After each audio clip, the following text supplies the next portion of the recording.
नमस्कार दोस्तों, स्वागत है आप सभी का हमारे चैनल पर, जहां हम आपके लिए लेकर आते हैं धार्मिक कहानियां और पौराणिक कथाएं। आज की इस खास प्रस्तुति में हम बात करेंगे पौष मास की पुत्रदा एकादशी की कथा, जिसे सुनने मात्र से ही जीवन में सुख समृद्धि का आशीर्वाद मिलता है। पौष पुत्रदा एकादशी व्रत 10 जनवरी शुक्रवार को है। इसे बैकुंठ एकादशी भी कहते हैं। पौष पुत्रदा एकादशी का व्रत संतान प्राप्ति के लिए किया जाता है। जो लोग पुत्र की चाह रखते हैं, उनको यह व्रत करना चाहिए। इस व्रत को करने से भगवान विष्णु की कृपा से सुयोग्य संतान, पुण्य और मोक्ष की प्राप्ति होती है। इस बार पौष पुत्रदा एकादशी के दिन शुभ योग बन रहा है। भगवान विष्णु की पूजा करते समय आपको पौष पुत्रदा एकादशी की व्रत कथा सुननी चाहिए। पुत्रदा एकादशी का पारण समय 11 जनवरी सुबह 7:15 से 8:21 तक है। एकादशी के दिन व्रती को कुछ विशेष नियमों का पालन अवश्य करना चाहिए। पौष पुत्रदा एकादशी का व्रत रखने वाले श्रद्धालुओं को व्रत से एक दिन पहले यानी दशमी के दिन एक समय सात्विक भोजन ग्रहण करना चाहिए। इसके अलावा व्रती को संयमित और ब्रह्मचार्य का पालन करना चाहिए। फिर व्रत वाले दिन प्रातःकाल उठकर स्नान के बाद व्रत का संकल्प लें। फिर भगवान का ध्यान करें। शंख में जल लेकर प्रतिमा का अभिषेक करें। फिर भगवान विष्णु जी को चंदन का तिलक लगाएं। इसके बाद फूल, इत्र, अबीर, गुलाल आदि से भगवान की विधि विधान पूजा करें और उनकी प्रतिमा के सामने घी का दीपक जलाएं। भगवान को पीले वस्त्र अर्पित करें। भगवान को मौसमी फल का भोग लगाएं। इसके बाद पुत्रदा एकादशी की कथा सुने और साथ ही श्री हरि विष्णु भगवान जी की आरती करें। ये व्रत निर्जला रखा जाता है, लेकिन अगर बिना पानी के व्रत रख पाना संभव ना हो तो संध्या काल में दीपदान के पश्चात फलाहार कर सकते हैं। व्रत के अगले दिन द्वादशी पर किसी जरूरतमंद व्यक्ति को भोजन कराकर ही व्रत का पारण करना चाहिए। आइए अब सुनते हैं एकादशी व्रत कथा। इस कथा को पूरा सुनने का विशेष फल मिलता है। अगर आप व्रत नहीं भी रखते तो भी हर एकादशी को ये कथा सुननी चाहिए। ध्यान रखें, कथा को बीच में ना छोड़ें, क्योंकि ऐसा करना विष्णु भगवान का अनादर माना जाता है। आइए अब शुरू करते हैं पुत्रदा एकादशी व्रत कथा।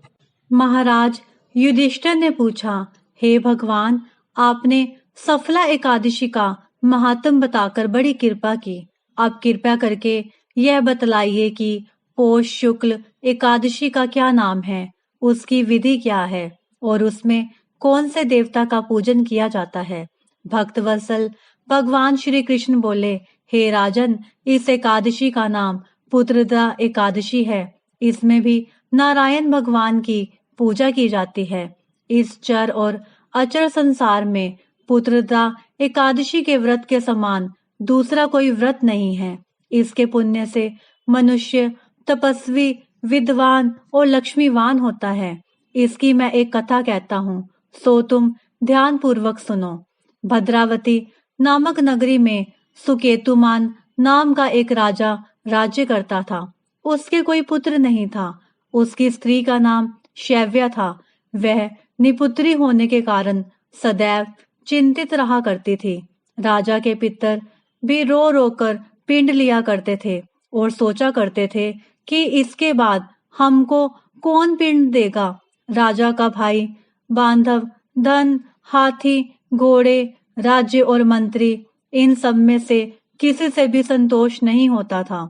वह सदैव यही विचार करता था कि मेरे मरने के बाद मुझको कौन पिंड दान करेगा। बिना पुत्र के पितरों और देवताओं का ऋण मैं कैसे चुका सकूंगा।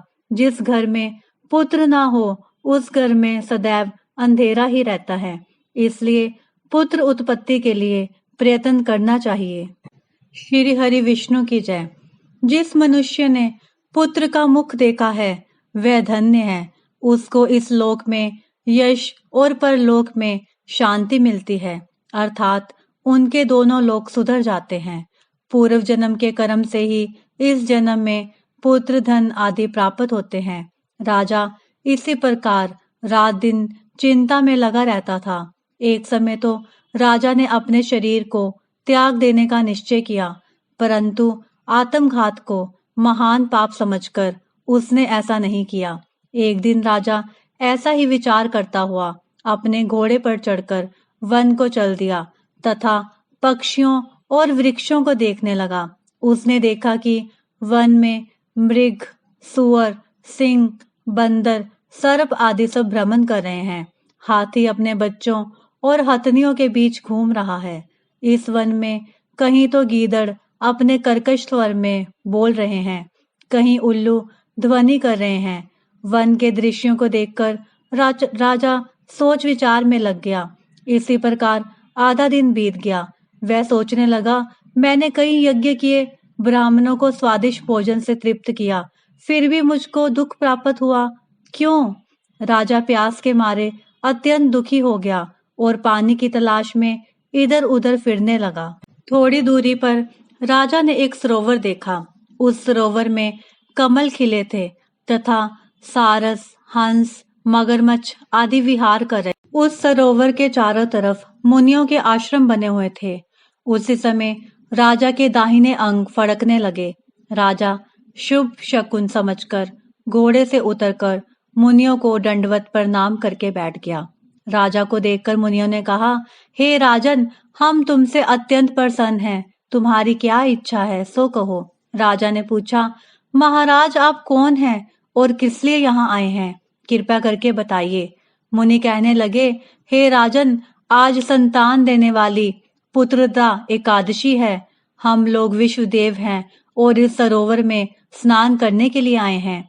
यह सुनकर राजा कहने लगा, महाराज, मेरे भी कोई संतान नहीं है। यदि आप मुझ पर प्रसन्न हैं तो एक पुत्र का वरदान दीजिए। मुनि बोले, हे राजन, आज पुत्रदा एकादशी है, आप अवश्य ही इसका व्रत करें। भगवान की कृपा से अवश्य ही आपके घर में पुत्र होगा। मुनि के वचनों को सुनकर राजा ने उसी दिन एकादशी का व्रत किया और द्वादशी को उसका पारण किया। इसके पश्चात मुनियों को प्रणाम करके महल में वापस आ गया। कुछ समय बीतने के बाद रानी ने गर्भ धारण किया और 9 महीने के पश्चात उनके एक पुत्र हुआ। वह राजकुमार अत्यंत शूरवीर, यशस्वी और प्रजापालक हुआ। श्री कृष्ण बोले, हे राजन, पुत्र की प्राप्ति के लिए पुत्रदा एकादशी का व्रत करना चाहिए।